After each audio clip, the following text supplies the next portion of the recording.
का नाम। अब सोचिए, जो भगवान को अच्छा लगता होगा तो वही सेम सिस्टम भक्तों को भी क्या लगता है, अच्छा लगता है। और विशेष करके हम जिस युग में जीवन यापन कर रहे, जी रहे, कौन सा युग चल रहा है ये?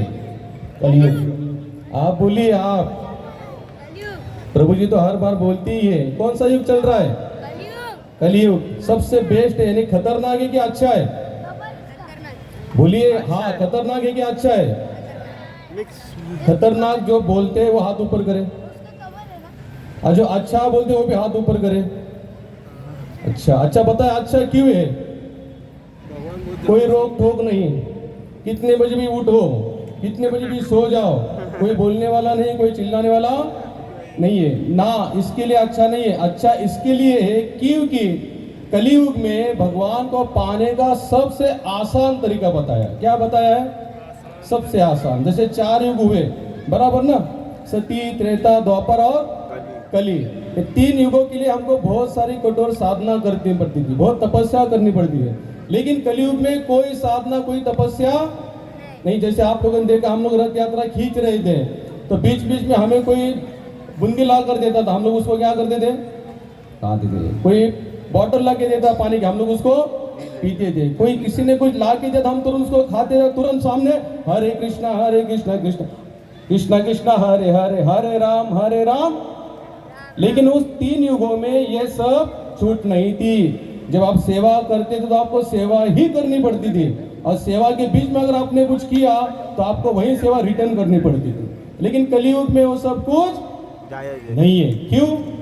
क्योंकि श्रीमद् भागवत में बताते हैं हमारा लक्षण क्या है। कलयुग में हमारा कौन सा लक्षण है? प्रयाना अल्पविष्य कलावसिन युगो जना मंद सुमंद मतियो मंद भाग्य उपद्रुता। बताते कलयुग में हमारी आयु एकदम छोटी हो गई। कितनी हो गई? वैसे नेम से तो जीना चाहिए 100 साल। आप लोग सुन रहे हैं ना? हाँ। कितना साल जीना चाहिए हम लोगों को? 100 साल। कितने लोगों का टारगेट है 100 साल का? बहुत सारे लोग 100 साल का टारगेट रख के चल रहे, लेकिन गारंटी है क्या? बोलिए ना, गारंटी है क्या? हाँ या ना? आप बोलिए। आप बोलेंगे तो मैं बोलूंगा। गारंटी है? तो फिर क्यों बोल रहे कि 100 साल जिएंगे करके? जब गारंटी नहीं है, और भगवान क्या बता रहे हैं, कलयुग में हमारी आयु छोटी है, प्लस हमारा भाग्य भी कैसा है? धुंधला सा है। यानी कि अगर हमें कोई कहता है कि जैसे कहा प्रभु जी ने, हम लोग यहाँ पर निःशुल्क शिकार है। कैसे शिकार है? भगवत गीता निःशुल्क। लेकिन पता नहीं कितने बच्चे वहां पर जाते हैं, कितने माता पिता अपने बच्चों को वहां पर भेजते होंगे। अब निःशुल्क सिखाने के बाद भी प्रभु जी यहाँ पर आते, विट्ठल मंदिर है पीछे, वहां पर नाम कीर्तन करते, लोगों के कहते आओ आओ करके, लेकिन पता नहीं कितने लोग आते। अब निःशुल्क होने के बाद भी जा रहा है क्या कोई वहां पर? बहुत गिनी चुनी संख्या होगी। कितने लोग आते प्रभु जी सत्संग में? 20 लोग। कितने साल से चल रहा है? 1 साल में 10 लोग, दूसरे साल में 20 लोग, 2 साल में लोग कितने आते हैं यहाँ पर? क्यों? इनकी कमी नहीं है। कली में श्रीमद् भागवत में बताया गया है, प्रयाण अल्पेश कलावसिन युगो जना मंद सुमंद मत्यो। लोगों का बुद्धि कैसी है? मंद है। अब इतना दिव्य ज्ञान बता रहे, भगवत चिंतन बता रहे, नाम के प्रति प्रेम बता रहे, जीवन सफल करने का सबसे श्रेष्ठ तरीका बता रहे, वो भी निःशुल्क। कोई फीस लेते प्रभु? आप फीस भी नहीं लेते। यानी कि कैसे दे रहे आपको वो सब कुछ? बिना पैसे के। लेकिन संख्या कितनी है? 20। अगर समझ के पैसा देकर, आपको किसी ने कहा आप यहाँ पर 10,000 इन्वेस्टमेंट करो, 10 का आपको 20 हो जाएगा 4 दिन में, कितने लोग देंगे बताइए? डरना नहीं, बिंदास बोलना। हम लोग स्कीम चलाते, वो लोग वैसे नासिक में, लेकिन वहां पर हम लोग तुरंत जाकर वो चीज दे देंगे। दामोदर प्रभु जी 2 साल से नाम कीर्तन कर रहे, यहाँ पर हरि कथा करते, जगन्नाथ की रथ यात्रा करते। इनका टारगेट है यहाँ पर, कौन सा टारगेट है? इनको कोई जगह मिल जाए तो ठाकुर जगह वहां पर क्या बनाएंगे? मंदिर बनाएंगे। क्या बनाएंगे? मंदिर। लेकिन पता नहीं इसके लिए कितने लोग आगे आने वाले होंगे या आगे आने के लिए सोचते होंगे। क्यों नहीं सोच रहे? क्योंकि उनका भाग्य कैसा है? मैंने अभी तो बताया, भाग्य कैसा है? मंद। कैसा हमारा भाग्य? मंद है। अगर कोई हमको नाम चिंतन दे रहा है, हरि कथा सुना रहा है, फ्री में सुना रहा है, लेकिन हम लोग वहां पर जाते नहीं, क्योंकि भागवत बता रहा है मंद भाग्य है।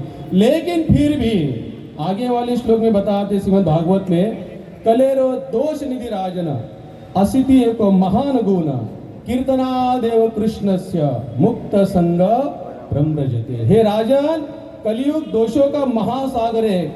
छोटा सागर नहीं बताया, क्या बताया? महासागर। किन चीजों का? दोषों का। लेकिन फिर भी हे राजन, असिति एको महान गुण, इस युग में भी एक महान गुण है। विशेष शब्द वहां पर यूज किया। महान का मतलब होता है बड़ा। इस युग में भी सबसे बड़ा गुण कौन सा है? कीर्तना देव कृष्ण से, भगवान श्री कृष्ण के नामों का क्या करो? कीर्तन करो। क्या करना चाहिए? कीर्तन। बोलिए, कीर्तन। कीर्तन करना चाहिए। अब कितना आसान है कीर्तन करना। आपको किसी ने कहा 8 मिनट करो, 10 मिनट बैठो या आधा घंटा बैठो, फिर हम आपको नाम कीर्तन सिखाएंगे। कुछ नहीं, आप जैसे बैठे वैसे बैठे रहो। जिस अवस्था में बैठे हो उसी अवस्था में बैठे रहो। जहां से आए हो वहीं से आकर भी बैठो। आपको कोई पूछने वाला नहीं है क्या भी आप भगवान का नाम लेने वाले हो तो आपने सुचूरभूत अवस्था शरीर को शुद्ध करके आया है, नहाकर आया नहीं आया, इससे कुछ लेना देना नहीं है। अब इतना आसान मार्ग बताने के बाद भी हमारे मन में भगवान नाम के प्रति कोई प्रेम और रुचि निर्माण नहीं होती। प्रभु जी ने मुझे एक्चुअली 15 मिनट बताए हुए, मैं छोटी सी कथा लेता हूँ। ठीक है प्रभु जी, थोड़ा सा और 10 मिनट ज्यादा जाएगा। कथा सुनेंगे आप लोग? हाँ। कि नाम कितना श्रेष्ठ है। हाँ। बोलिए हाँ या ना? हाँ। ठीक है, आप देखिए मेरी एक आदत है, मैं जब कीर्तन करता हूँ, लेक्चर करता हूँ, मैं सामने तो पूछता हूँ हाँ या ना। अगर हाँ या ना जोर से आंसर आए तो मुझे भी कथा करने में क्या होता है? आनंद आता है। एक बार नारद जी, कौन? नारद जी भूतल पर घूम रहे थे, भ्रमण कर रहे थे, तो उन्होंने देखा इस युग में, कलयुग में लोगों का भगवान नाम के प्रति कोई प्रेम नहीं है। क्या नहीं है? प्रेम नहीं है, रुचि नहीं है। अगर कोई कहता है कि आप भजन करो तो लोग कहते हैं कि और कुछ बताओ, लेकिन हमसे भजन होने वाला नहीं है। हमारे दादा गुरु कहते थे, प्रभुपाद कहते थे, किसी को बताओ ये 500 रुपए लो और दिन भर एक गोनी उठाओ नीचे रखो, गोनी उठाओ नीचे रखो, वो करेगा। और उसको बोलो मैं तुमको 1000 रुपए देता हूँ, आप भगवान का नाम ले जगह पर बैठ के, वो लेने वाला नहीं है। क्यों? हम कलयुग में गधा बनने के लिए तैयार है। क्या बनने के लिए? गधा। लेकिन भक्त बनने के लिए तैयार? भक्त बनना कितना आसान है? आसान है कि नहीं? गधा बनना आसान है कि भक्त बनना आसान है? भक्त बनना। कितने लोग गधा बनना चाहते हैं? अच्छा, भक्त कितना बनना चाहते हैं? हाँ, अगर हाथ ऊपर नहीं आता मैं कंफ्यूज होता गधा है कि भक्त है, ये हमको पता ही नहीं चलता। अगर भक्त बनना है, लेकिन भक्त बनना बहुत आसान है। कैसे है? जैसे आप लोग नाम कीर्तन करके जगन्नाथ के सामने हम नाचे कूदे, हरि बोल किया, हो गए भक्त। कितना आसान है कि नहीं? लेकिन ये भक्त बनने के लिए लोग तैयार नहीं है। कौन सी कथा में था मैं? मुझे बताते रहे ना आप लोग। मैंने कौन सी कथा ली थी? नारद जी क्या कर रहे थे यहाँ पर? भ्रमण कर रहे थे। उन्होंने क्या देखा यहाँ पर? भजन नहीं कर रहे लोग। क्या देखा? उन्होंने यही देखा, प्रवचन चल रहा है, सब लोग बैठे हुए, कोई सुन नहीं रहा यहाँ पर। उन्होंने ये देखा कि कलयुग में भगवान, लोगों के मन में भगवान नाम के प्रति कोई रुचि नहीं, कोई श्रद्धा नहीं। लोग और बहुत सारा धार्मिक कार्यक्रम तो कर रहे हैं, लेकिन भगवान नाम का आस्वादन नहीं ले रहे, भगवान नाम के प्रति कोई रुचि नहीं है। तो नारद जी के मन में आया, क्यों ना मैं एक आध छोटी ऐसी कोई लीला करूं जिसके माध्यम से लोगों के मन में भगवान नाम के प्रति रुचि निर्माण हो जाए। क्या हो जाए? क्योंकि हमको यहाँ पर क्या चाहिए? हर एक चीज का डेमो चाहिए। क्या चाहिए? डेमो। तो नारद जी ने सोचा कोई ऐसी लीला करूं जो डेमो बनकर कली के लोगों के सामने हमेशा बनी रहे। अब नारद जी सोच रहे मैं क्या करूं कि जैसे लोगों के मन में भगवान नाम के प्रति रुचि निर्माण हो जाए। उसी समय अयोध्या में संत सम्मेलन लगा था। क्या लगा था? बोलिए, संत सम्मेलन। क्या संत सम्मेलन का मतलब होता है? भगवान श्री रामचंद्र जी ने बहुत सारे संतों को वहां पर बुलाया था। किस लिए? उनका स्वागत करने के लिए, उनकी सेवा करने के लिए। कहां पर बुलाया था? अयोध्या जी में, अयोध्या में बुलाया था। अब नारद जी सोच रहे क्यों ना इसी घटना को लेकर मैं कुछ लीला करूंगा। अब वो चले नारद जी भी। तो भगवान श्री रामचंद्र ने अयोध्या में संत सम्मेलन का आयोजन किया था और नारद जी भी उसी तरफ चले। तो उसी समय अयोध्या के पास में एक नगरी थी, उस नगरी का राजा था, उसका नाम था सुमन। सुमन वो सुमन नहीं जो दशरथ जी के दरबार में थे, वो सुमन, ये अलग सुमन थे। तो ये सुमन भी चला। अब सुमन जी चले तो नारद जी उनको मिले। नारद जी ने पूछा, भैया महाराज जी, राजा जी, आप कहाँ जा रहे हैं? तो बोले, उन्होंने कहा, सुमन जी ने कहा कि अयोध्या में संत सम्मेलन लगाए। क्या लगाए? आवाज, संत सम्मेलन लगाए। तो बोले, आप भी जा रहे? बोले, हाँ हम भी जा रहे। तो नारद जी कहते, बहुत अच्छी बात है, जाना भी चाहिए भाई, संतों का संग होता है तो और आध्यात्मिक जीवन में क्या होता है, रुचि बढ़ती है, हमारा उत्साह बढ़ता है, ऊर्जा मिलती है संतों के संग के माध्यम से। बोले, जाना चाहिए। बोले, जाओ जाओ, जल्दी जाओ, निश्चित जाओ और सब संतों की सेवा करो। बोले, हाँ जरूर जरूर। तो जैसे थोड़े से आगे निकले तो नारद बोले, रुको रुको रुको रुको रुको, लेकिन एक बात ध्यान में रखना। आप लोग ध्यान दे रहे कि नहीं? तो नारद जी ने यही कहा कि एक बात ध्यान में रखना। बोले, आप सभी संतों की सेवा करना, लेकिन वहां पर एक विश्वामित्र नामक एक संत है, उनकी सेवा मत करना। क्या कहा नारद जी ने? विश्वामित्र नामक एक संत है, बोले उनकी सेवा मत करना। तो उन्होंने कहा, क्यों, ऐसा क्यों? बोले, वो भी तो संत है, ऋषि है और भगवान रामचंद्र जी के गुरु जी भी है, तो क्यों नहीं सेवा करनी चाहिए? बोले, आप थोड़ा सोचिए। बोले, आप भी क्षत्रिय हो। विश्वामित्र तो बोले, अभी भी साधु बने हैं। पहले कौन थे वो? विश्वामित्र पहले कौन थे? वो भी क्षत्रिय थे। कौन थे? क्षत्रिय। वो तो बोले अभी भी साधु बने हैं कुछ साल पहले। तो बोले, आप क्षत्रिय, वो भी क्षत्रिय। बोले, और एक क्षत्रिय दूसरे क्षत्रिय के पैर पड़े या पैर को छुए, ये कहां तक एक क्षत्रिय को शोभा देता है? आप लोग सुन रहे हैं ना? क्या कहा उन्होंने? एक क्षत्रिय दूसरे क्षत्रिय के पैर नहीं पड़ना, उनको आप क्या कीजिए, गले लगाइए। आप विश्वामित्र कोई साधारण तो थे नहीं, हजारों सालों की तपस्या का उनके पास क्या था, बल था। आप सभी संत वहां पर विराजमान थे। सुमन जी सबके चरणों में लगे हुए हैं, चरणाभिषेक कर रहे हैं सबका। चरणाभिषेक के बाद वो जल ले रहे, अपने ले रहे हैं, प्राशान कर रहे हैं। उतने में विश्वामित्र सामने आए। तो विश्वामित्र सामने उन्होंने बस ऐसे देखा, हो आगे निकल गया। कैसे किया उन्होंने? कैसे किया? हो कैसे किया? ऐसे किया क्या? कोई बात नहीं। विश्वामित्र जी सामने दिखते, सुमन जी ने बस ऐसे किया, आगे निकल, ना उनको प्रणाम किया, ना उनको चरण को अभिषेक किया, कुछ नहीं, और वैसे निकल गए। अब विश्वामित्र भी कोई साधारण थे ना, उनको गुस्सा तो आया था, उनको गुस्सा तो, लेकिन आप इतने लोगों में गुस्सा कैसे जताया जाए? जैसे हम लोगों को गुस्सा आता है ना 4 लोगों में, हम लोग क्या सोचते हैं, समय आने दो, बराबर गुस्से का आंसर दूंगा, क्योंकि 4 लोगों में अगर कुछ बोलेंगे तो बदनामी हमारी होगी। उससे आज विश्वामित्र बोले, कोई बात नहीं बोले। संत सम्मेलन समाप्त हुआ। सुमन जी अपने राज्य में चले गए। अब विश्वामित्र चले गए डायरेक्ट भगवान श्री रामचंद्र के पास। कहाँ चले गए? रामचंद्र के पास। और उन्होंने कहा कि हे रामचंद्र जी, बोले कहते हैं कि राम राज्य में तो कभी संतों का अपमान नहीं होता, और बोले आज के संत सम्मेलन में बोले इस विश्वामित्र जी का अपमान हुआ। तो राम जी बोले, गुरु जी किसने अपमान किया आपका, और कौन है वो?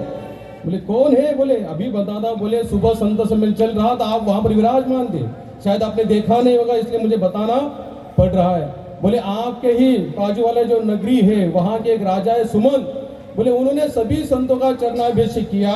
जब मेरा नंबर आया, जब मेरी बारी आई, तो मेरे चरणों का चरणाभिषेक नहीं किया, ना ही मुझे प्रणाम किया। सभी के सामने मेरा क्या किया? अपमान। क्या किया? अपमान। अपमान किया।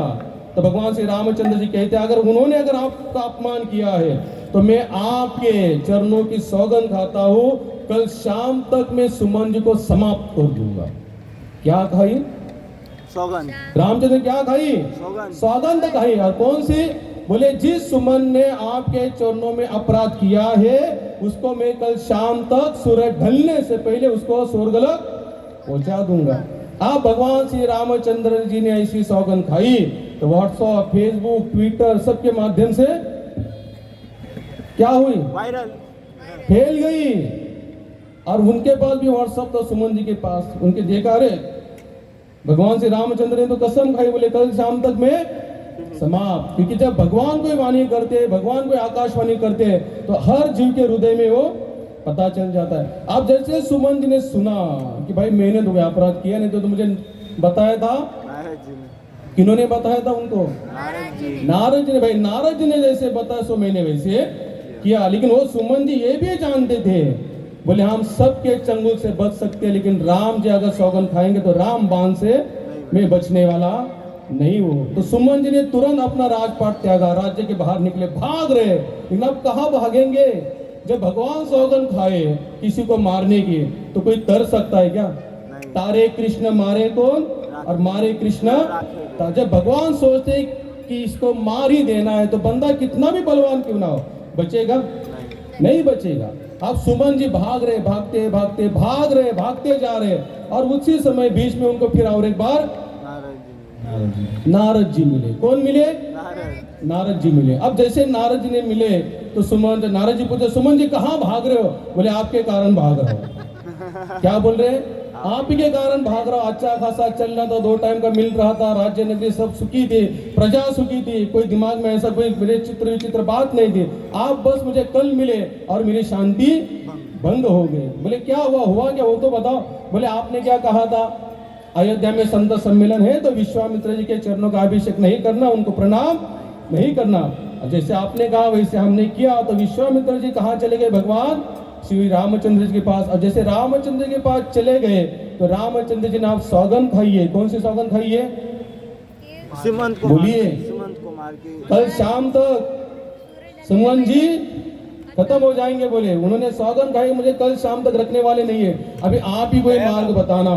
तो नारद जी बोलते मैं कौन सा मार्ग बताओ? तो सुमन जी कहते पहले तो कल तो मुझे बिना बोले मार्ग बताया, आज खुद मार्ग मांग रहा हूं तो मुझे आप बता नहीं रहे।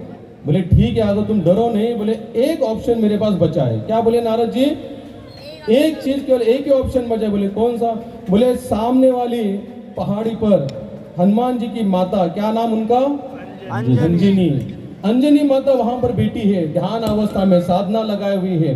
बोले वहां जाओ, शायद अंजनी की माता जी के पास से आपको जरूर कहीं ना कहीं इसका सोल्यूशन मिल जाएगा। अब सुमन जी बेचारे तो मरने से तो पहले डरा हुआ था, अब वो क्या नहीं करता बेचारा, भागा भागा भागा वही पहाड़ पर चला गया।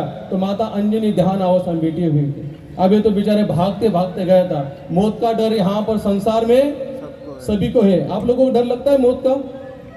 कितने लोगों को लगता है मौत का डर? लेकिन इस डर से भी भगवान कहते मैं बचाऊंगा। कृष्ण बता रहे अंत काले च मामेव स्मर मुक्तवा। अर्जुन अंत काल में जो मेरा भजन करता है वो मेरे ही धाम में आता है। जब हमको पता है कि भगवान के धाम में जाना तो मौत से फिर डरना क्यों है? लेकिन सुमन डरा हुआ था, और डरा हुआ उसी गुफा थी, वहां पर जाकर बैठा। अंजनी में आता ध्यान अवस्था में थी। उन्होंने आंखें खोली तो सुमन जी डरा हुआ था। और जैसे अंजनी माता ने पूछा कि भैया आप क्यों डरे हुए हो? तो उन्होंने कहा कि मैं आज शाम तक मरने वाला हूँ। अब बीच में मुझे नारद जी मिले और नारद जी को मैंने बताया कि मैं आज शाम तक मरने वाला हूँ। तो नारद जी ने मुझे इतना ही कहा कि इस गुफा में आप बेटी हो, बोले आपके पास अगर मैं जाता हूँ तो मुझे मृत्यु स्पर्श नहीं करेगी। क्या कहा? मृत्यु स्पर्श नहीं करेगा। और उसी आस से लेकर मैं यहाँ पर आया हूँ। तो अंजनी माता कहती कि चिंता मत करो, तुम्हें मृत्यु यहाँ पर स्पर्श नहीं करेगी। जब अंजनी माता ऐसी कहती है तो सुमन जी के प्राणों में प्राण आते हैं। अब जैसे वो वहां पर बैठा है, अंजनी माता बैठी हुई है, उतने में हनुमान जी आते हैं। कौन आते हैं? अब कथा सुन रहे हैं ना ध्यान से? हनुमान जी आते हैं। जो हनुमान जी आते हैं तो अंजनी माता कहती है देखो ये सुमन जी है, इनको आज शाम तक ये मरने वाले, लेकिन मैंने इनको कहा है आप जब तक यहाँ बैठे हो कि तुम्हें कुछ नहीं होगा। तो हनुमान जी तुम इनको बचाने का कोई पर्याय करो। तो हनुमान जी कहते हैं मैं श्री भगवान रामचंद्र जी की सौगंध खाता हूं कि आपको काल स्पर्श नहीं करेगा। क्या कहा? आपको काल स्पर्श नहीं करेगा। और यहाँ पर भगवान रामचंद्र जी ने भी सौगंध कही, विश्वामित्र जी आपके गुरु चरणों की सौगंध खाता हूं, कल शाम तक सुमन जी को खत्म कर दूंगा। अब राम जी ने कौन सी सौगंध खाई है? मारने की। और हनुमान जी ने भी जिनके भरोसे सौगंध है वो कौन है? साक्षात रामचंद्र जी। उन्होंने कहा मैं रामचंद्र जी की सौगंध खाता हूं कि आपको काल स्पर्श नहीं करेगा। अब इतना कहने के बाद फिर हनुमान जी पूछते, अब आगे स्टोरी पूछते, लेकिन ये बता तुम मरने वाले हो, तुमको कैसे पता चला? तो सुमन जी कहना शुरू करता है संत सम्मेलन था, नारद जी मिले, विश्वामित्र चरण में अभिषेक मत करो, प्रणाम मत, मैंने नहीं किया। विश्वामित्र जी ने जाकर रामचंद्र जी को हमारी शिकायत की और रामचंद्र जी ने सौगंध खाई है आज शाम तक खत्म। हनुमान जी बोलते ये क्या मुसीबत? मैंने तो इनको बचाने के लिए मैंने सौगंध खाई उनकी, राम जी क्या, और राम जी ने गुरु चरणों की सौगंध खाई कि कल शाम तो सुमन जी को खत्म करेंगे। आप हनुमान जी सोच रहे, सुमन बोले क्या सोच रहे, बोले क्या सोचूं, आपको बचाने का मैं कुछ प्लान बना रहा हूँ। बोले जल्दी जल्दी बनाओ, शाम होने को आ रहे। तो हनुमान जी काम बोलते, काम करो मेरे साथ अयोध्या चलो। एक थोड़ा सा हम लोग क्या करेंगे, प्रस्ताव रखेंगे रामचंद्र के पास, भाई इनकी कोई गलती थी नहीं, नारद जी मिले, उन्होंने जैसे बताया उन्होंने ऐसे किया, इनको आप छोड़ दो। तो बोले चलो चलो, एक छोटा सा प्रयास करने में क्या जाता है। तो हनुमान जी सुमन जी के लिए लेकर निकले, कहाँ निकले, अयोध्या। अयोध्या। अब अयोध्या मिले तो रामचंद्र जी ने सेना बिना सब तैयार की, रथ भी तैयार किया था, बाण तरकश विकश अपने शस्त्र के साथ रथ पर बैठे हुए थे। तो वहां पर हनुमान जी चले गए, सुमन जी को लेके बोले भगवान कहाँ जा रहे हो। बोले जो पीछे गड़ा है ना उसको खत्म करने, लेकिन शाम का समय दिया है, पहले मारने वाला नहीं हो। क्योंकि भगवान कैसे थे, रघुकुल रीत सदा चल प्राण जाई पर वचन न जाए। अगर दुश्मन पहले दोपहर में भी आता तो भी क्या कहते, शाम को मारना है, अभी नहीं, शाम तक तुम्हारे पास मैंने छूट दिए। तो हनुमान जी कहते भाई देखो भगवान इनकी कोई गलती नहीं थी। बोले तो हनुमान जी ने पूरा प्लान बताया। तो रामचंद्र कहते बोले आप जो भी हो भैया, मैंने तो सौगंध खाई है वो भी गुरु चरणों की, मैं इनको मार दूंगा, छोड़ने वाला नहीं हो। तो हनुमान जी फिर अपनी लीला बताते हैं, बोले हमारी माता बेटी की ध्यानावस्था में ये चले गए, माता जी ने कहा कि इनको बचाना है, तो मैंने भी आपके चरणों की सौगंध खाई इनको बचाने के लिए, तो मेरी इच्छा है कि आप इनको माफ कर दो। बोले ये पॉसिबल नहीं है। हनुमान जी कहते आप स्वामी, मैं तो आपको कुछ बोल भी नहीं सकता, लेकिन मैंने भी आपकी सौगंध खाई तो मैं पूरा प्रयास करूंगा इनको बचाने का। तो हनुमान जी बोलते आप चलो, सुमन बोलते कहाँ चलो, अब कहाँ क्या जाना है, जहाँ जगह मिलेगी वहां बैठ जाएंगे, क्योंकि भगवान श्री रामचंद्र के बाण से कोई बचने वाला नहीं है। अब सुमन जी हनुमान जी को लेकर, हनुमान जी सुमन जी को लेकर चले, एक पहाड़ी पर बैठे, और पहाड़ी पर बैठे हनुमान सुमन जी वहां खड़े हैं। तो सुमन जी पूछे हनुमान जी आप हम कैसे बच सकते हैं। बोले बचने का एक ही तरीका है, कौन सा, श्री राम जय राम जय जय राम, बोलो श्री राम जय राम जय जय राम, बोलो श्री राम जय राम जय जय राम, श्री राम जय राम जय जय राम, श्री राम जय राम जय जय राम, श्री राम जय राम जय जय राम, श्री राम जय राम जय जय राम, श्री राम जय राम जय जय राम, श्री राम जय राम जय जय राम, श्री राम जय राम जय जय राम। इस तरीके से हनुमान जी वहां पर नाम कीर्तन करने लगे। तो सुमन जी पूछ रहा है हनुमान जी इससे काम बनेगा। बोले बनेगा, क्योंकि भगवान रामचंद्र के खिलाफ लड़ने जैसा मेरे पास कोई आयुष शस्त्र कोई काम में आने वाला नहीं है। बोले नाम से बनेगा, बोले 100% बनेगा, लगे रहो। आप हनुमान जी तो पूरे मस्ती में धून में नाच, जैसे हम लोग अभी नाच रहे थे, सभी भक्त नाच रहे, सुबह 4 बजे इतने धूप में भी नाच रहे। मेरे हिसाब से लोग तो सुबह सुबह आए जल्दी, है ना, सुबह से लगे हुए, लेकिन थकान दिख रही इनके चेहरों पर कहीं पर, क्योंकि ये नाच रहे थे। क्या कर रहे थे, भगवान का नाम, भगवान के नाम में नाचना शरीर में एक ताकत पैदा करता है। क्या पैदा करता है, ताकत। लेकिन लोग नाचते नहीं है, शर्मा दे, बोले कौन देख रहा है, कौन देख रहा है। भक्त जानता है मैं नाच रहा हूं तो भगवान देख रहे। खत्म। भक्तिपाद जी कहते हैं हम जो भी कार्य करते हैं उसके बारे में संसार क्या सोचता है नहीं सोचना है, भगवान और गुरु क्या सोचते हैं बस इतना टारगेट रखना। देखो लज्जा शर्म सब खत्म हो जाएगी। हम संसार को देखते हैं, सेवा तो भगवान की कर रहे और रिजल्ट संसार से, इसलिए शर्म आती है, इसलिए मन कहते कि नहीं पूरा समर्पण नहीं जानेगा, लोग क्या कहेंगे। लेकिन भक्त यही देखता है कि जगन्नाथ देख रहे हैं, गुरु जी देख रहे हैं, इसलिए मैं नाचूंगा। अब हनुमान जी बेधुंध होकर नाम कीर्तन कर रहे हैं, सुमन जी बेचारा डरा हुआ है। अब वो देख रहा है सामने से राम जी, लक्ष्मण जी, विश्वामित्र जी और बहुत सारी सेना इकट्ठा। अब सुमन जी तो डरा हुआ है, वो भी बोल रहा है श्री राम जय जय राम। और हनुमान जी कैसे बोल रहे हैं, श्री राम जय राम जय जय राम, श्री राम जय राम जय जय राम, श्री राम जय राम जय जय राम, श्री राम जय राम जय जय राम। अब हनुमान जी बेधुंध होकर नाम ले रहे हैं, सुमन जी भी थोड़ा डरा हुआ तो टूटा फूटा नाम ले रहा है। अब राम जी सामने खड़े हुए और राम जी ने आवेश में आकर कहा हनुमान जी बीच से हट जाओ, सुमन तुम्हारे पीछे छुपा हुआ है, अब मैं उसे बाण मारकर मेरी गुरु प्रतिज्ञा पूरी करने वाला। हनुमान जी ने सुनकर भी श्री राम जय राम बोलो श्री राम जय राम जय जय राम। बोलो बोलो श्री राम जय जय राम। श्री राम जय राम जय जय राम। सुन रहे, लेकिन हनुमान जी जानते हैं भगवान नाम के सिवा और कोई सहारा नहीं है। राम जी ने बाण निकाला, तरकस से धनुष्य पर चढ़ाया, छोड़ा तो लगना चाहिए ना, लगा नहीं। अब सुमन कहाँ खड़ा है? बीच में पीछे, हनुमान जी आगे।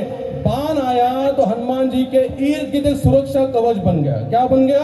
सुरक्षा कवच। अब बाण आता था नजदीक और वही नीचे गिर जाता था। ऐसे करते करते राम जी के तरकश में जितने बाण थे खत्म, एक बाण नहीं बचा। अब ये सब कौन देख रहे हैं? उनके छोटे भैया, क्या नाम? लक्ष्मण जी।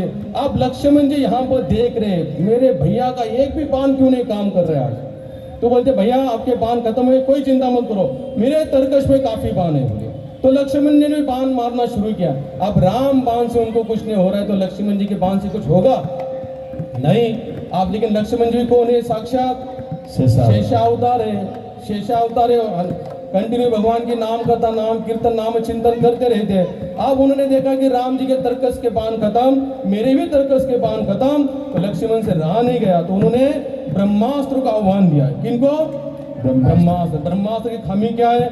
जिस कार्य के लिए छोड़ा जाता है वो कार्य करके ही रिटर्न आते हैं। अब उन्होंने ब्रह्मास्त्र आह्वान दिया, अपने धनुष पर चढ़ाया और छोड़ा हनुमान जी की तरफ। तो हनुमान जी को पता चला कि ब्रह्मा जी का अस्त्र आया है, बोले इसका सम्मान करना चाहिए। क्या करना चाहिए? सम्मान। तो जैसे बाण आया हनुमान जी के छाती में थोड़ा सा लगा, स्पर्श हुआ और हनुमान जी मूर्छित होकर गिर पड़े। और जैसे मूर्छित होकर गिर पड़े, थोड़ा छाती में से थोड़ा खून निकल रहा था। तो राम जी ने यह सब घटना देखी। राम जी ने तुरंत अपना धनुष से नीचे डाला, रथ से नीचे कूदे और जाकर पहले हनुमान जी को उठाया, अपने गोदी में रखा। कहाँ रखा?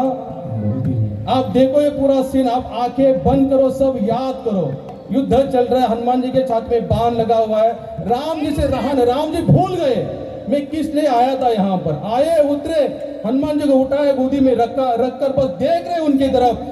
उनके छाती से खून बह रहा। राम जी ऐसे हाथ लगा रहे और यही हाथ अपने माथे को लगा रहे, हाथ छाती पे लगा रहे, वही हाथ माथे को। अब ये पूरी लीला चलते हुए सभी सैनिक, लक्ष्मण जी, विश्वामित्र, सभी लोग उस लीला में सम्मिलित हो गए। सबकी आंखें बंद हो गई, कोई रो रहा है, किसको कुछ सोच नहीं रहा है कि क्या करे। अब भगवान रामचंद्र भी रो रहे, अब उनकी आंखें बंद है, लेकिन कौन सी लीला कर रहे? छाती पर ऐसे हाथ रख रहे और वही हाथ सर पर। कुछ समय के पश्चात हनुमान जी ने धीरे से आंखें खोली। क्या खोली? आंखें। अब आंखें खोली, ऐसे देख रहे हैं राम जी मेरे छाती को स्पर्श कर रहे हैं, वही स्पर्श अपने सर को कर रहे, छाती को रहे, सर को कर रहे। सभी लोग सैनिक, सभी की आंखें बंद है। तो इतने में हनुमान जी ने सुमन जी को इशारा किया। कैसे इशारा किया? ऐसे क्या होगा क्या? राम राम इधर आओ। तब सुमन जी को तो आंखें बंद करने का कोई चांस नहीं, उसके दिमाग में तो एक ही था, सूरज ढलते जा रहा है और मैं मरने वाला हूं। जो मरने वाला इंसान होता है तुरंत भगवान नाम के नहीं लगता। जिंदगी भर जिसने नाम का सहारा लिया है वही इंसान अंतिम क्षण में भजन कर सकता है, अन्यथा नहीं। लोग कहते फिर देखेंगे, फिर देखेंगे, फिर देखेंगे। महाराज एक क्षण में मर जाएंगे हम लोग, किसी को कुछ पता नहीं है कब मरने वाले। इसलिए बुद्धिमान व्यक्ति क्या करता है? जब जागे तब से तुरंत वो हरि नाम का सहारा लेता है। हनुमान जी ने सुमन जी को इशारा किया, बोले तुरंत इधर आओ। सुमन जी तुरंत आए। जैसे राम जी का हाथ सर की तरफ गया था, हनुमान जी ने सुमन जी का सर लिया और अपने छाती पर रखा। अब हाथ यहाँ, हनुमान सुमन जी का सर हनुमान जी के छाती पर, राम जी का हाथ नीचे आया और कहाँ गया? सुमन जी के सर पर। कहाँ गया? सुमन जी के सर पर रखा राम जी ने हाथ। हनुमान जी ने तुरंत आंखें खोली, बोले मेरा काम बन गया, मेरा काम बन गया। तो सभी लीला में से बाहर है। बोले कौन सा काम? कौन सा काम किया आपने? बोले मुझे पता है कि सुमन जी शाम तक मरने वाले हैं, लेकिन आप नहीं मरेंगे। बोले क्यों? क्योंकि भगवान श्री रामचंद्र जी का हाथ जिनके सर पर है, काल भी उसे स्पर्श नहीं कर सकता। हनुमान जी कहते हैं मेरा काम बन गया, बस मुझे इतनी लीला करनी थी। अब तुरंत वहां पर सब खड़े हो गए। फिर रामचंद्र जी फिर से आवेश में आए, बोले नहीं हो सकता, मैंने गुरु प्रतिज्ञा की है, गुरु के चरण की सौगंध खाई है, आज शाम तक इनको मैं खत्म करूंगा। राम जी ने फिर से बाण का आह्वान दिया। उतने में वहां पर कौन आए? नारद जी। बोले रुको, बाण शूटिंग कैंसल। नारे के साथ बंद करो ये सब कुछ। बोले क्यों? बोले ये सब किया कराया हमारा था। बोले ना इसमें कोई विश्वामित्र जी की गलती थी, ना सुमन जी की गलती थी, ना किसी अन्य की। बोले आप थोड़ा खुलकर बताइए। तब नारद जी कहते हैं ये लीला मैंने स्वयं रची। बोले किस लिए रची? बोले मैं भूतल पर घूम रहा था, मैंने देखा लोगों के मन में भगवान नाम के प्रति कोई प्रेम नहीं है, बस नाम क्या कर सकता है ये दिखाने के लिए मैंने ये लीला रची। सुमन जी की कोई गलती नहीं थी, वो तो बेचारा जाने वाला था, विश्वामित्र चरणों के अभिषेक करने वाला था, प्रणाम करने। मैंने कहा। बोले क्यों कहा? मैंने इसलिए कहा अगर वो नहीं प्रणाम करेगा तो विश्वामित्र आपको कहेंगे। और आपने क्या सौगंध कही थी? विश्वामित्र को मैं समाप्त कर दूंगा। तो हनुमान जी ने क्या सौगंध कही थी? मैं इनको मरने नहीं दूंगा। और हनुमान जी ने किस बल पर सौगंध कही थी? भगवान के नाम के बल पर। किस बल पर? नाम के बल पर। ये कथा मैंने आपको केवल इसके लिए बताया, हालांकि प्रभु जी ने समय केवल 15 मिनट दिए थे, ज्यादा हुआ। केवल मुझे यही बताना है कि इस युग में एक ही भगवान के तरफ हमको लेकर जाकर छोड़ेगा। कौन? भगवान का नाम ही। कौन छोड़ेगा? नाम। आप सभी शास्त्रों का, ग्रंथों का, संतों का, इस युग में जितने महात्मा है सभी का देखिए उन्होंने एक ही सार बताया, नाम, नाम और नाम, और कुछ भी नहीं करना हमें। यहाँ पर इतना करते उसमें सब आध्यात्मिक क्रियाएं आ जाती, अलग से कुछ करने का जरूरत नहीं है। मैं दामोदर प्रभु जी ने जो मुझे एक मौका दिया कथा करने का और आप लोगों को नाम सुनाने का, और मैं खुद ने भी ये कथा सुनी, तो मैं उनके चरणों में बार बार प्रणाम करता हूँ। हरे कृष्णा। हरे कृष्णा।